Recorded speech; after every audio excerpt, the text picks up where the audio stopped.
My name is Clay Rushton. I came to Lindquist right during COVID, so 2020, and I've been here ever since. I've obviously got a few years to go before I retire, and I'm planning on staying with Lindquist until I've retired. I grew up in Salt Lake County, met my Huntsville born and raised wife down in Salt Lake County, and she works up here in Weber County as well. So we actually moved to East Layton, so that's kind of what brought us up here. Interestingly enough, my dad is actually from Ogden, and he was born and raised here, and I've had the opportunity of serving some people that knew my grandparents and my dad. We have 4 daughters, 8 grandchildren. I've got 5 granddaughters and 3 grandsons. That's where my wife and I love to spend most of our time. My wife and I have been very blessed to be able to have done some travel, and that's been something that we've done together and enjoyed. So I'm a pre-planning specialist. I work with people on both casket burial and cremation burials. I also specialize in our cemeteries, helping people select cemetery property, and I'm a family service counselor, which means after the service, I'm meeting with families, and Lindquist has served families for so long that we have a checklist of things that we take our families through to help them put their loved ones' affairs into order.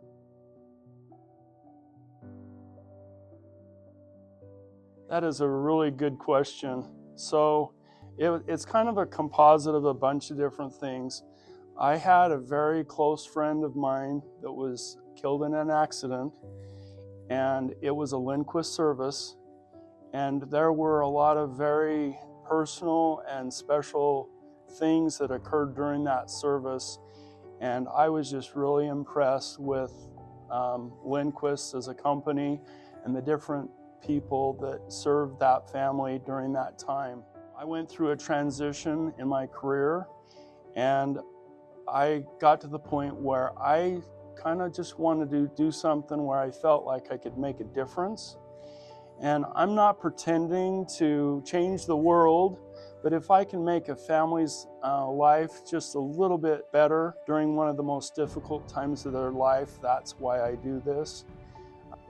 Was introduced to another Lindquist team member kind of out in the world, so to speak, and I was just as impressed with them as I was all the other Lindquist people that I had noticed during the service I was talking about, and just started to pursue. It was just a really good fit for me.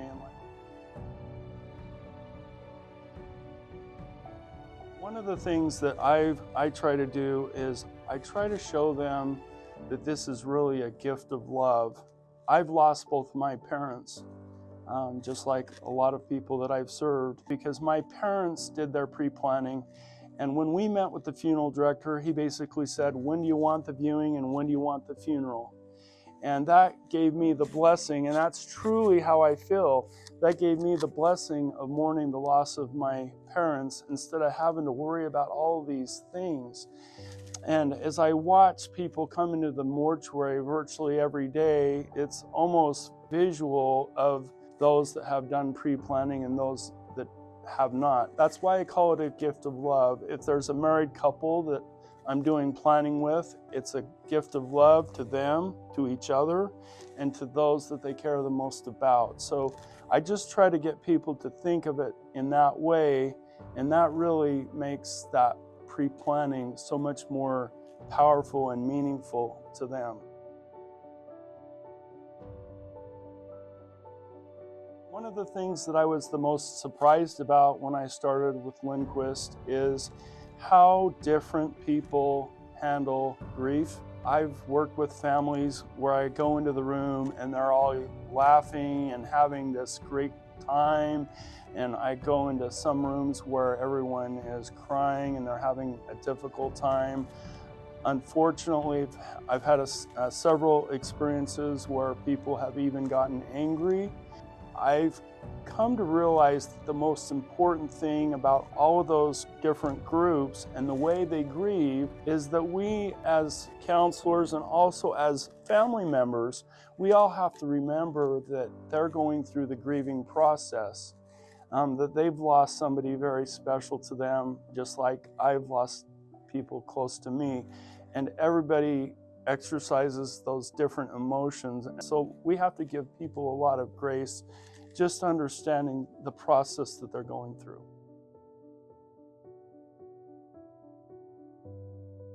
I've had so many experiences with families. I've worked in the cemetery a lot. I can't walk through the cemeteries without seeing headstones of families that I've served. There was a husband and wife that came into the cemetery office one day when my office was up there, and it was an elderly couple. They wanted to purchase 2 cemetery spaces, and what their goal was is when they were young, a young couple, they actually buried an infant in the cemetery, and they wanted to move the infant into one of those spaces so when their time of need comes, the infant could be with the mom and dad. They wanted to be together. And as we started going through the process of doing that planning, we talked about 2 other children that they had lost. One of them had been cremated and was inurned in the same cemetery, and the other one was cremated at home. And one of the things that some people don't realize about our cemeteries is if you have a traditional casket plot, you can put a casket and up to 3 cremations in that one plot. And so with this couple, I worked with them to move the infant into one of those spaces, and then we moved both of their other children's cremated remains into those spaces as well. And that's where mom and dad will go at their time of need. How cool of a Mother's Day and Father's Day story is that?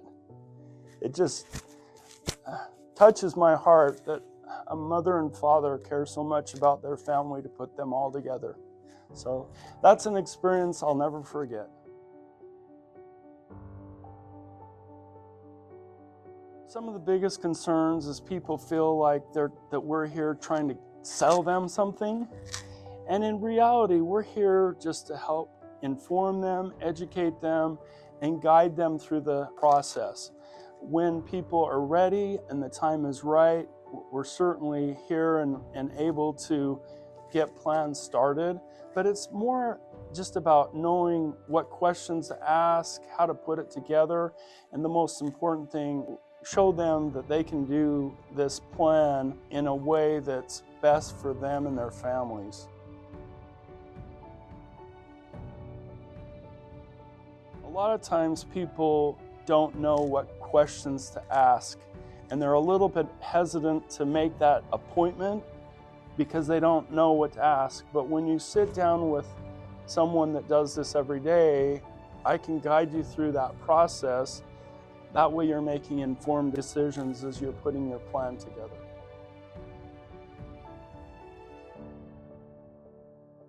I think the 3 words that I would choose are direct, focused, and fair. I'm by nature a very direct person. Once I have my goals set, I'm very focused on whatever that goal is, and I try to be fair in all that I do. It's really the golden rule. I really try to treat people the way I would want to be treated, or the way I would want my wife to be treated, or so forth. So that's kind of the way I like to model my life.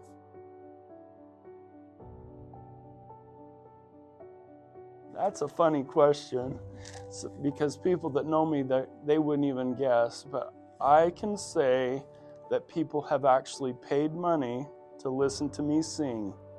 That's a true story. My voice has been declining over the last couple years, so I've lost my singing voice, and it makes me sad, but I can say that people have paid to listen to me sing.